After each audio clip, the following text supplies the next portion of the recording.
It is said that where there's a will, there's a way. And I'm not about to dispute that.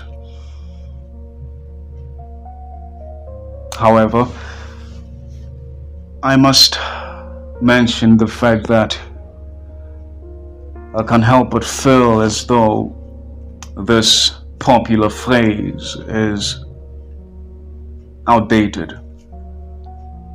It's absolute as far as I'm concerned, due to its vagueness. So instead, I would say, where there's a will, there's infinite possibilities. Because essentially, will implies choice. It's the power innate in human beings to choose who to be at any point, because there's never a moment, there's never a time when we don't choose who to be.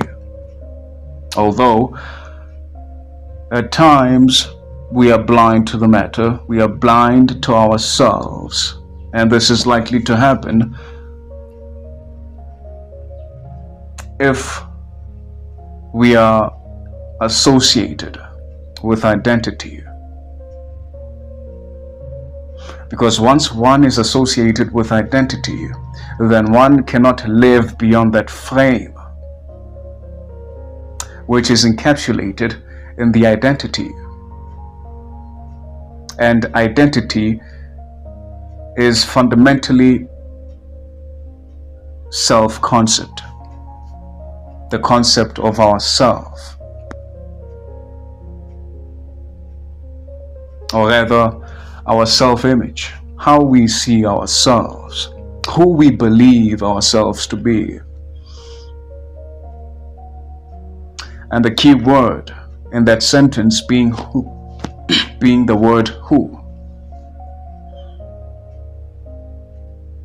It's strongly tied to the function of identity, because identity in itself is not a bad thing. In fact, it's very useful as far as creation is concerned, as far as manifestation is concerned. Because essentially what that means is that we are shaping our energy to be a certain way. And how our energy is shaped will determine on our identity, which is basically formed of different aspects of being. But the dominant factor being our belief system. And so we are often unconscious of our belief systems. I guess you could say we are traumatized, and we don't even know that we are traumatized. And so we come to form an identity unconsciously. We just believe it to be who we are, and we cannot live beyond that point. Because again, identity is useful for the purpose of creation, manifesting, but never beyond that point.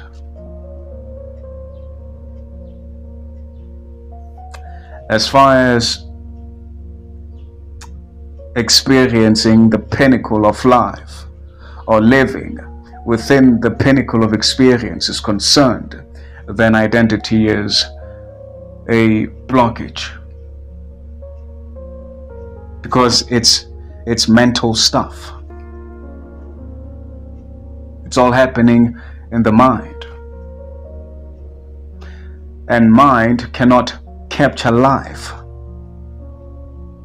Life is fueling mind. So how could mind capture life? I meant to say life is fueling mind. So how could mind capture life? It allows life to flow, well, at least within our experience. But if we we prioritize what's happening within our mental space over existing within reality, then we are basically living a limited existence.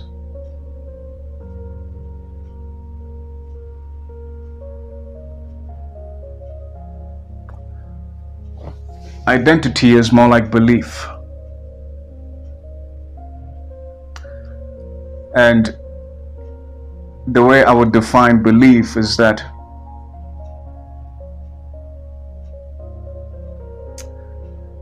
belief is a portal which leads to the experience believed. That's to say, you can believe something, but that doesn't necessarily mean you know the experience. Much like how people might believe in God, but very few get to know the experience of God, because belief in itself is limiting.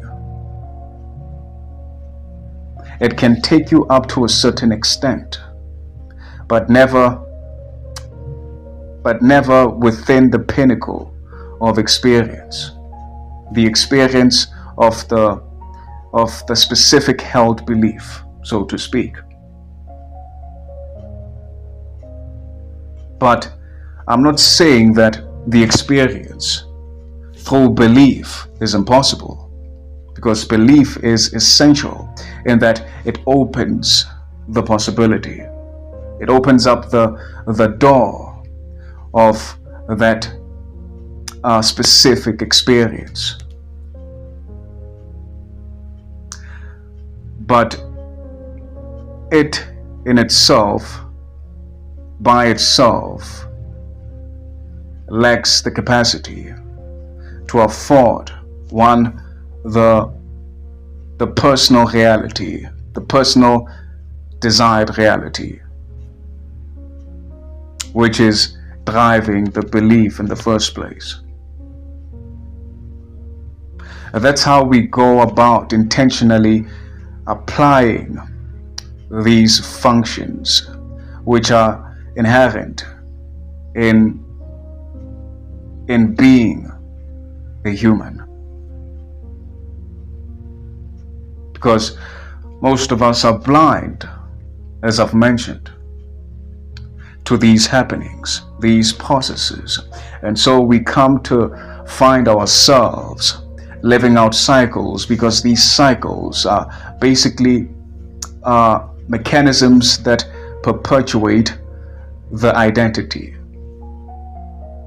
that we've become associated with, the one that we cannot perceive the world beyond.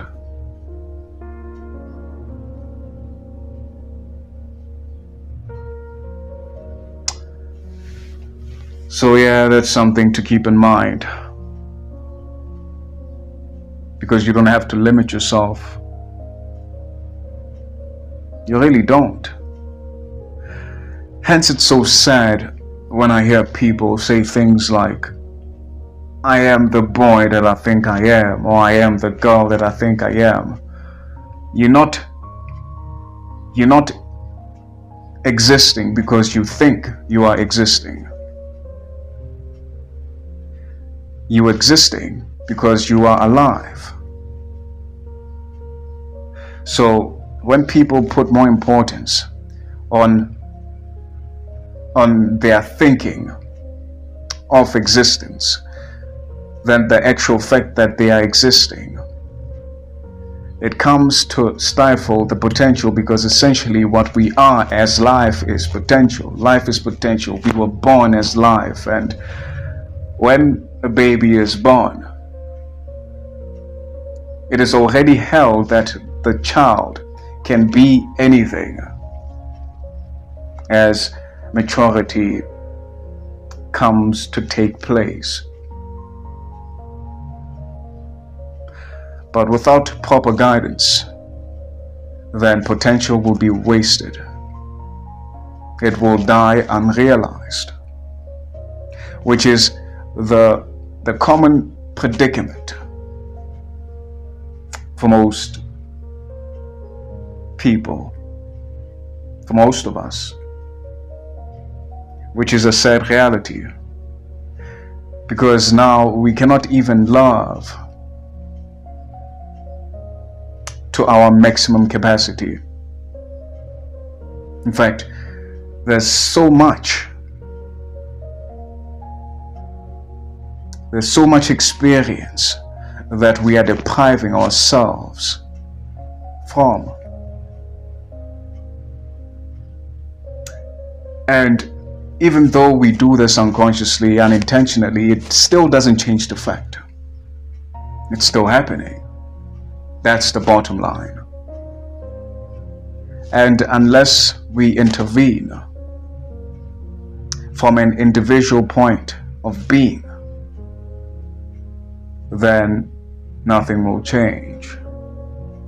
People will cry about poverty, but poverty will keep perpetuating itself, because there are people, individuals, who benefit from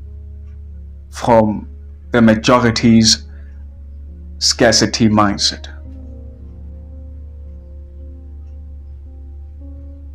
But fundamentally, we are all living in survival mode, which goes against the point of living entirely. Because survival is a process to preserve life, not a process that is meant to be identified with. Hence, we find people identifying with roles. I'm a doctor. No, you are not a doctor. Yeah, you do what doctors do, but you are still life, fundamentally speaking. And until we acknowledge the fact, until we embrace that about ourselves, then we can never truly know the boundlessness of life, of potential. We can never see what we are really capable of. Because you might limit yourself to one role, but what if you have the capacity to manage 10 roles? But because you are identified with a single role, you are only limiting yourself to that particular function within society. What if you have more to offer, but you are holding yourself back because of what you think? As if thought is the most essential thing about life. It's not. You don't think about waking up in the morning. You wake up and then your thinking process begins. But unfortunately, for most of us, this process of thinking is out of our hands. It's working against us, because we are not intentional about it. We leave it up to chance, and there is no such thing as chance. Chance is merely ignorance of what's actually happening. So you play out patterns, and those patterns preserve your identity, because it feels good to know who you are, but who you are is actually quite relative. Who you are can be anything the moment requires you to be. Because at one point you are a friend, and at another you are perhaps a father, a sister, a brother, a lawyer, a maintenance man when something is broken. But that doesn't necessarily mean that you are limited to that scope of existence as an individual. So I think we should make it a point that we put more importance on what we are, which is fundamentally life. That way life can find a more boundless expression. Right now, you might feel like life is happening to you, but to go beyond that, you must trust the process of life to the extent that you allow it to happen for you, because in truth that's always the case. Even seemingly negative situations happen for your betterment, and until you humble yourself and trust and have faith that such is the case, then you will remain trapped within the unpreferred experience. Because we are always meant to see something. Like I've once stated, experience, which is a process of living, is the school of life. Because essentially you are life. Looking at the time, I think I will leave it at this. I trust you found value in this. And with that being said, kindly subscribe to the channel so that you don't miss out on anything which might change the way you relate to reality entirely. And until next time, cheers, love and light, and take care. Don't think so much. Don't overthink. By the way, overthinking essentially implies the thinking of the same thoughts over and over again, perhaps in different ways, but the core of the thoughts is the same. And so you must break free from that loop, that cyclical way of being, the limited cyclical way of being, because cycles are natural of life. But you must ride the necessary cycles, so to speak, and stop creating unnecessary cycles for yourself through the patterns that you embody. Thank you very much for watching. See you soon.